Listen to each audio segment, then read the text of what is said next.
Michel Kévy est professeur émérite de l'UCL et spécialiste du développement régional. Dans son dernier ouvrage « Flandre-Wallonie, quelle solidarité ?» il étudie les transferts nord-sud. Il casse complètement les clichés d'une Wallonie dépendante de la Flandre, un discours qui dénote. Flandre-Wallonie, quelle solidarité depuis 1830 jusqu'à nos jours en fait. Alors l'idée c'est que je suis parti d'une critique qui avait été faite en Flandre, comme quoi on disait que les Flamands nous payaient en Wallon depuis 175 ans.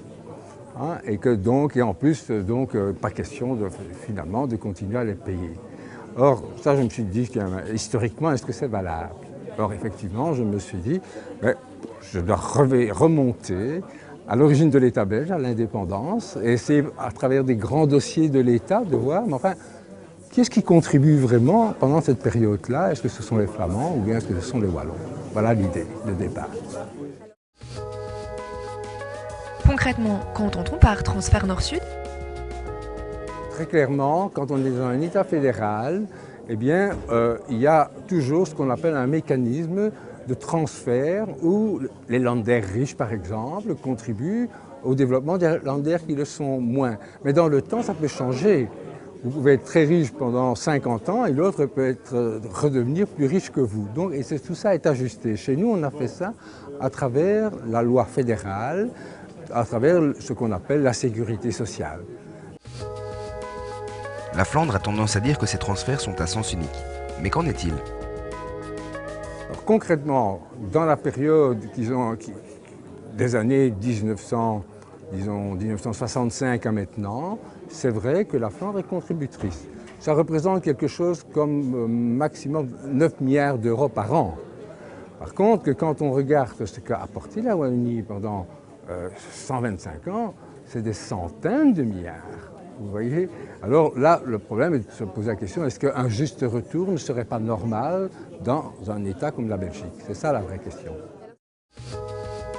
Quelles seraient les conséquences si nous cédions aux exigences de la NVA? Ce serait une catastrophe. Parce que si on cède à la NVA, ça veut dire qu'inévitablement, d'abord, on instaure ce qu'on appelle le fédéralisme fiscal, c'est-à-dire qu'ils vont avoir plus d'impôts, ils vont rompre la solidarité. La solidarité, c'est les soins de santé, c'est les allocations de chômage, c'est toute la sécurité sociale. Ça touche les gens. À partir du moment où la Flandre dit, moi, comme disait Mme Thatcher, I want my money back, je reprends mon argent, elle appauvrit objectivement l'ensemble de la population wallonne.